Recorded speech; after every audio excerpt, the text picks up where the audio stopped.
तो आदाब, नमस्कार, गुड इवनिंग, सत श्री अकाल। एक बार फिर आप तमाम लोगों का स्वागत है क्राइम तक की कहानी के इस एपिसोड में। उम्मीद है पूरी फैमिली अच्छी होगी। कई ऐसे इनकाउंटर हुए जिनका मैं खुद गवाह रहा हूँ, और जब भी इनकाउंटर होता है हमेशा उसको लेके सवाल उठते हैं। चाहे वो हैदराबाद का इनकाउंटर हो उस डॉक्टर वाली केस के बाद, या फिर कानपुर के मशहूर विकास दुबे का इनकाउंटर हो। ये तो बानगी भर है। अपने देश में एक और आपने सुना होगा, इनकाउंटर स्पेशलिस्ट। ऐसे दर्जन भर से ज़्यादा कॉप्स हैं, पुलिस वाले हैं, जो सिर्फ फेमस हुए इनकाउंटर की वजह से।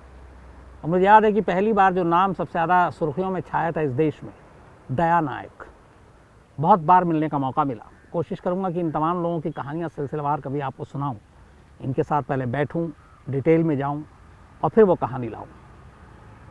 लेकिन एनकाउंटर हमेशा शक और सवाल के घेरे में इसलिए रहता है क्योंकि हमेशा ये लगता है कि एनकाउंटर जेन्युइन नहीं है। और एक तरह से एनकाउंटर का दूसरा नाम ये भी है कि आपको लाइसेंस मिल जाता है सरकारी तौर पे किलिंग करने का। इसलिए हमेशा एनकाउंटर जो है वो शक के घेरे में आते हैं।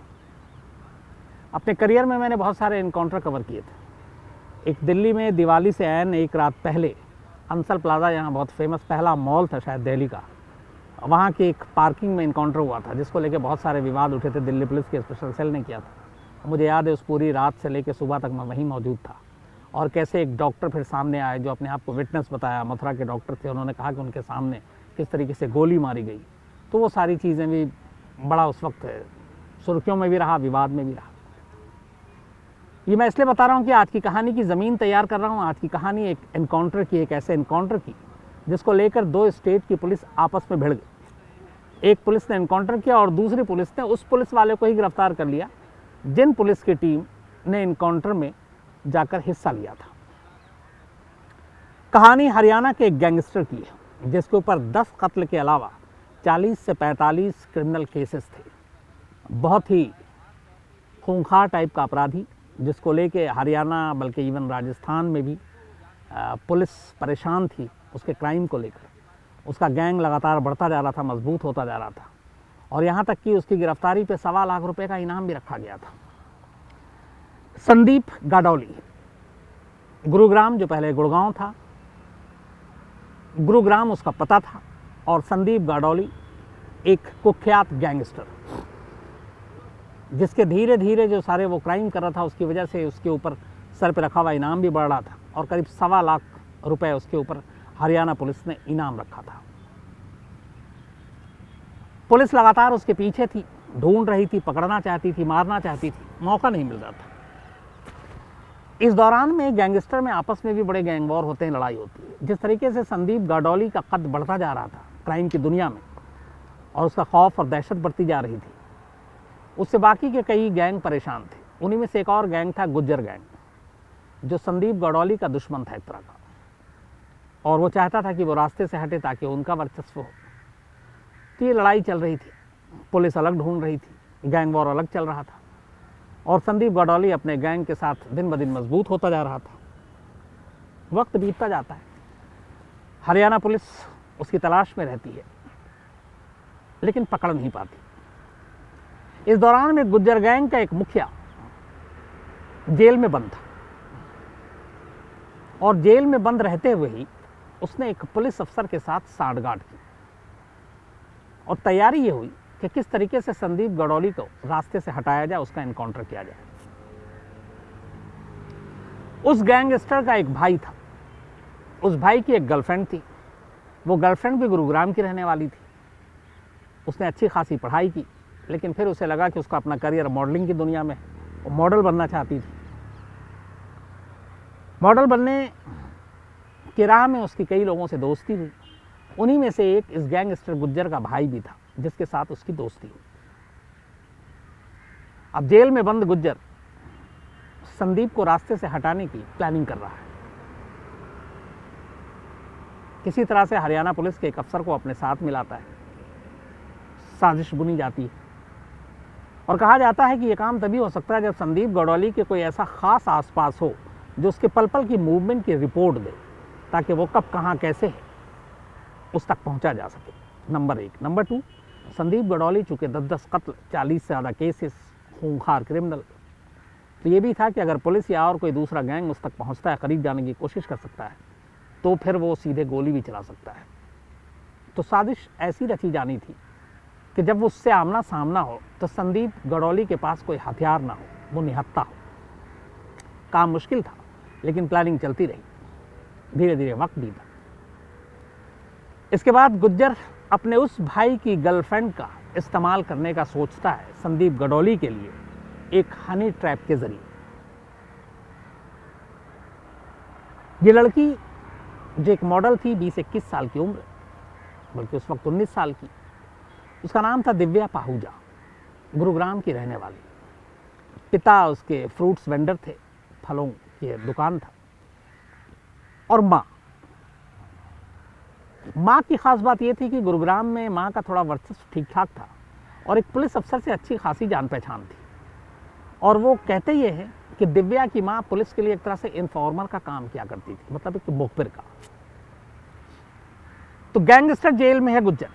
गैंगस्टर संदीप गडौली दूसरे गैंगस्टर के खात्मे की प्लानिंग कर रहा है, अपने भाई की गर्लफ्रेंड को इस्तेमाल करने की कोशिश कर रहा है एक पुलिस अफसर से मिलकर। इधर दूसरी तरफ जिस गर्लफ्रेंड को वो इस्तेमाल करना चाहता है, उसकी माँ ऑलरेडी हरियाणा पुलिस के लिए मुखबिरी का काम कर रही है। कुल मिला के कहानी में कई सारे मोड़ हैं।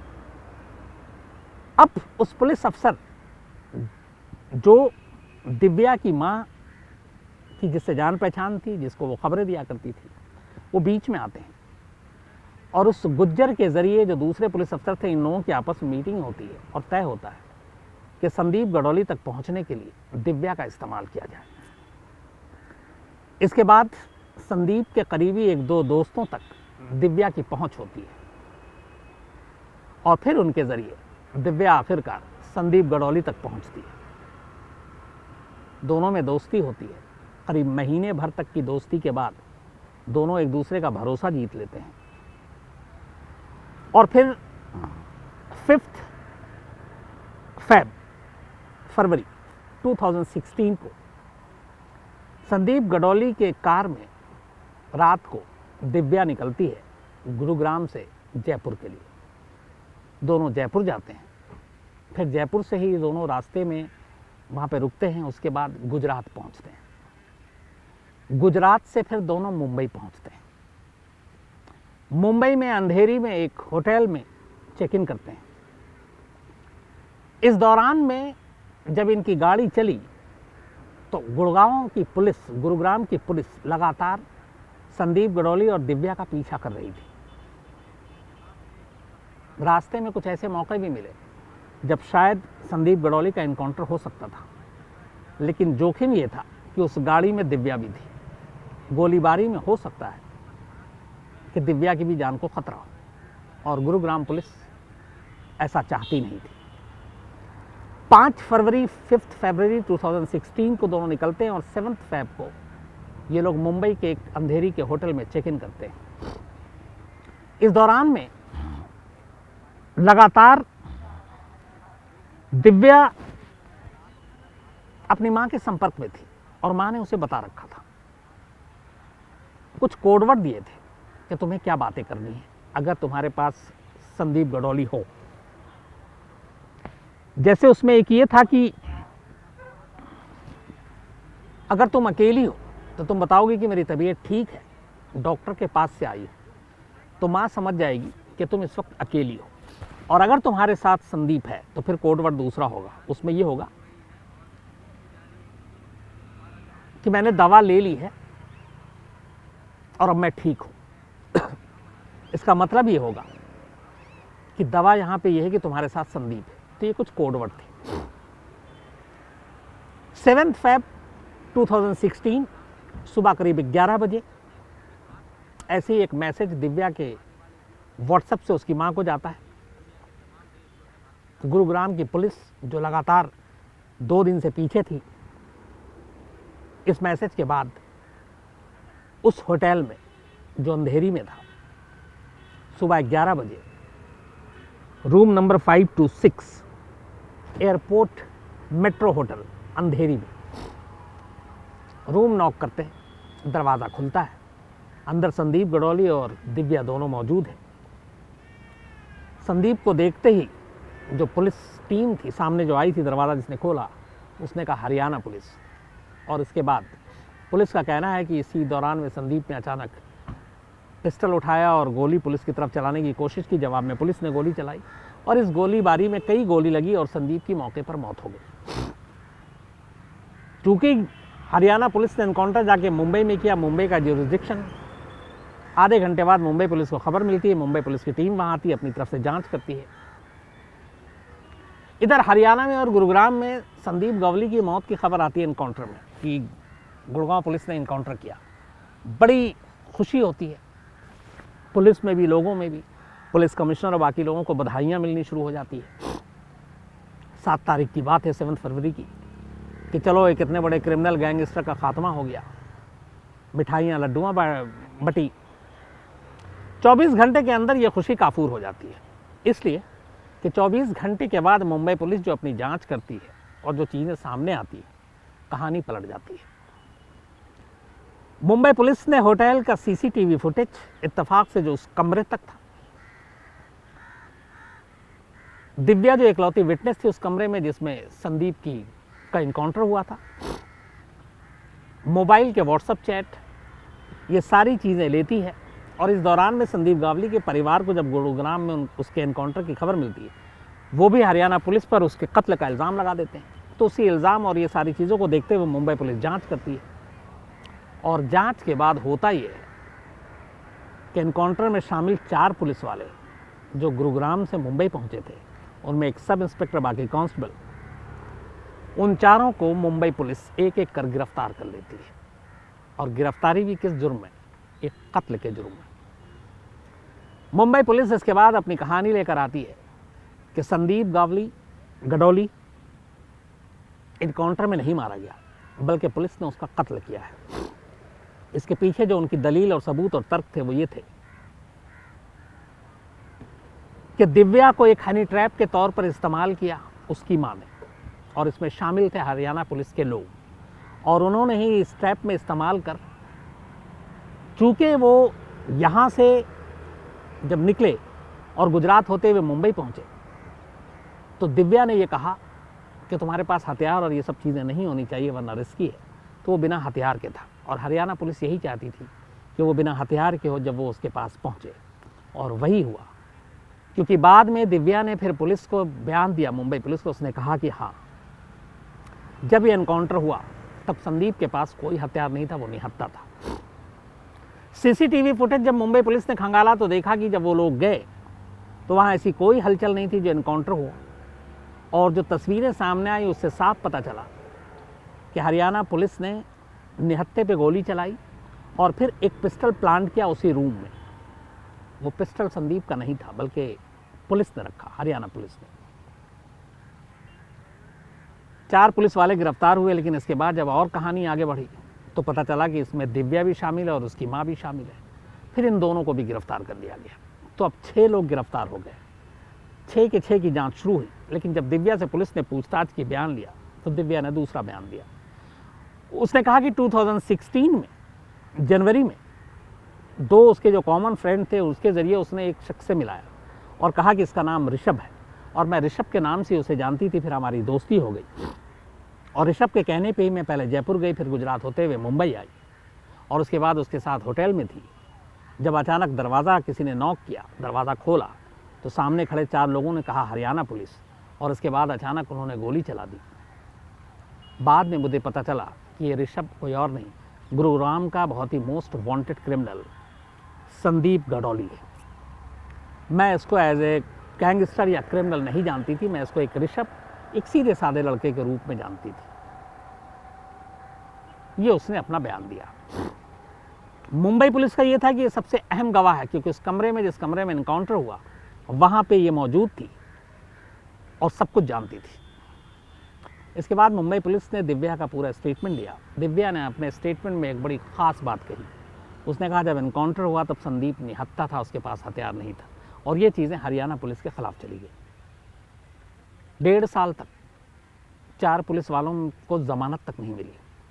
1.5 साल बाद 2 पुलिस वालों को ज़मानत मिली, वो वापस गुरुग्राम आए और अपनी ड्यूटी उन्होंने फिर से करनी शुरू की। इस दौरान में बाकी 2 पुलिस वालों उनको जमानत नहीं मिली थी।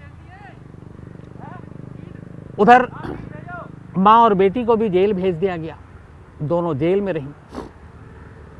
मामला वहाँ की निचली अदालत में है और इस मामले में अभी सुनवाई, आखिरी फैसला आना बाकी है।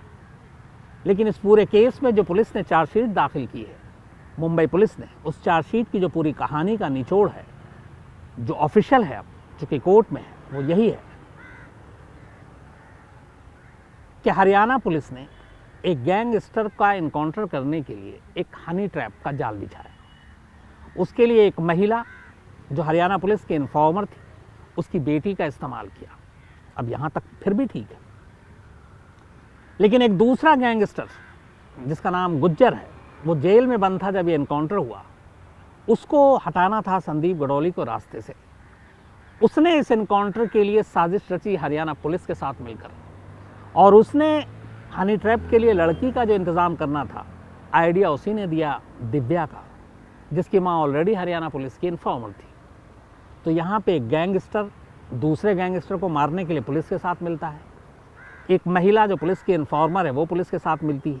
एक महिला की बेटी उस गैंगस्टर के साथ जाती है और उसे निहत्था बुलाती है। तो इन सारी चीज़ों ने मिलाकर जो पूरी कहानी तैयार की इस एनकाउंटर की, उसमें हरियाणा पुलिस फंस गई। तो न सिर्फ पुलिस की टीम जिसने एनकाउंटर किया, न सिर्फ वो महिला जिसने हरियाणा पुलिस की मुखबिरी की, न सिर्फ वो लड़की जो हनी ट्रैप के तौर पर इस्तेमाल हुई, ये सभी गिरफ्तार हुए। इसके बाद गुज्जर उस वक्त जेल में बंद था जब ये कत्ल हुआ। बाद में 2019 में उसे जेल से रिहाई मिली। भौंडसी जेल गुरुग्राम के पास ही है। उसकी रिहाई की तारीख मुंबई पुलिस को मालूम थी। मुंबई पुलिस की टीम पहुंचती है और जैसे ही वो जेल से बाहर आता उसे गिरफ्तार कर लेती है, क्योंकि साजिश रचने में उसका एक बहुत बड़ा रोल था। तो इस तरीके से वो भी गिरफ्तार हो गया। मामला फिलहाल कोर्ट में है। अदालत का फैसला आना बाकी है कि हरियाणा पुलिस के वो 4 लोग जिन्होंने मुंबई में जाकर एक होटल के अंदर एनकाउंटर किया, उसे एनकाउंटर की नज़र से देखा जाए या कत्ल की नज़र से। अगर कत्ल की नज़र से फैसला आया तो 302, इसमें सज़ा बड़ी होगी। और इन माँ बेटी का क्या किया जाए, जो पुलिस की मुखबिरी भी करती थी और हनी ट्रैप का बेटी ने का इस्तेमाल भी किया गया, और उस गैंगस्टर के ऊपर सवालिया निशान जो जेल में रहते हुए पुलिस के साथ मिलकर अगर इस तरीके से एनकाउंटर की प्लानिंग करता है, तो फिर ये पूरे पुलिस सिस्टम पर भी एक सवाल उठता है। तो कुल मिलाकर इसमें हर कैरेक्टर, हर किरदार अपने आप में उलझा हुआ है। मामला कोर्ट में है। हालांकि इसमें एक चीज़ और भी थी कि जब माँ बेटी वहाँ से आई, इनकी गिरफ्तारी बाद में हुई, तो करीब 2 महीने तक पुलिस ढूंढती रही दिव्या और उसकी माँ को, लेकिन वो मिली नहीं। गुरुग्राम के अपने घर में नहीं थी। और इस दौरान में दिव्या लगातार सोशल मीडिया पे अपने पोस्ट भी कर रही थी। बड़े बड़े सितारों के साथ भी उसके फ़ोटो थे। एक्टिव थी, मॉल में जाकर शॉपिंग कर रही थी, मॉल के भी फ़ोटो डाल रही थी। 2 महीने बाद मुंबई पुलिस की टीम अचानक गुरुग्राम में, जहाँ वो अभी तक माँ बेटी आती नहीं थी, एक दोनों पहुँच गई, और उनके 1 घंटे के अंदर अंदर मुंबई पुलिस भी उस घर में पहुँच गई और दोनों को लेकर मुंबई चली गई। इससे एक सवाल यहाँ और शक ये भी उठा कि ये गिरफ्तारी नहीं बल्कि सरेंडर था। शायद मुंबई पुलिस ने माँ बेटी के साथ संपर्क किसी तीसरे पर्सन के ज़रिए किया और उनसे बातचीत की और उन्हें सरेंडर के लिए तैयार कराया, ताकि इस केस में हरियाणा पुलिस के ख़िलाफ़ केस को मजबूत किया जा सके। तो एक पॉसिबिलिटी ये भी है। अब देखिए इस केस का अंजाम क्या होता है, लेकिन पूरे एनकाउंटर की कहानी वाकई अपने आप में फिल्मी जैसी है। तो आज इस कहानी में इतना ही, लेकिन कहानी ख़त्म करूं उससे पहले कुछ मेल हैं। एक मनोज गौड़ इसी जगह पे आए थे मिलने के लिए और कई बार शिकायत की कि सर आप मेरा नाम नहीं लेते हैं। तो मनोज गौड़ साहब, उन्होंने कुछ कहानी भी भेजी है, तो आज आपकी शिकायत दूर हो गई होगी, क्योंकि कई बार ऐसा होता है कि बहुत सारी चीज़ों में आदमी उलझ जाता है, भूल जाता है। इसके अलावा बहुत सारे लोग और हैं जिन्होंने अपनी फरमाइश भेजी है और उनकी एक एक करके मैं ज़रूर पूरी करूँगा, वादा करता हूँ। पृथ्वीराज घोरपड़े हैं, ये नीरज बवाना की स्टोरी सुनना चाहते हैं। गौरव विनोर हैं, ये अमेरिकन के फर्स्ट प्रेसिडेंट अब्राहम लिंकन की स्टोरी सुनना चाहते हैं। इंटरेस्टिंग है, मैं ज़रूर गौरव साहब जल्दी सुनाता हूँ आपको, वादा है। अखिलेश पॉल, एक फिल्म आ रही है, शायद कल इनका मेल पढ़ा, मैं इनको बात भी करूँगा। इनकी कोई फिल्म है जिसको अभी कोर्ट के चक्कर में रुक गई है, अमिताभ बच्चन उसमें मेन लीड कर रहे हैं, और शायद ये फिल्म इन्हीं के ऊपर है। अभिषेक पॉल गुजरात से हैं और इनकी पूरी कहानी मैं आप तक पहुंचाऊंगा, इनसे बात करके ये भी वादा है। तो अभिषेक साहब, जितनी हेल्प होगी मैं ज़रूर करूंगा।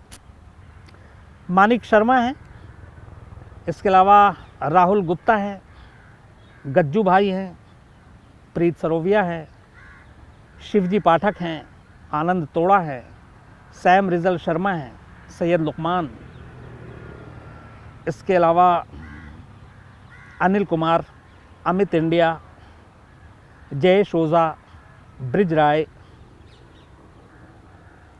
अनिल, प्रांजुल मिश्रा, रजत हेमब्राम, जरना पटेल, ओम जोशी, नचिकेत, इसके अलावा वैशाख, सिद्धार्थ, संतोष शर्मा, धीरज, आप तमाम लोग, और आप तमाम लोगों की कहानियाँ भी जो है वो अलग अलग फरमाइश है, मैं ज़रूर उसको वक्त वक्त पे सुनाऊंगा। तो आज कहानी में इतना ही। अपना ख्याल रखिएगा, अपनों का ख्याल रखिएगा। फिर आपसे मुलाकात होगी किसी नई कहानी के साथ। तब तक ख्याल रखिए। Thank you very much.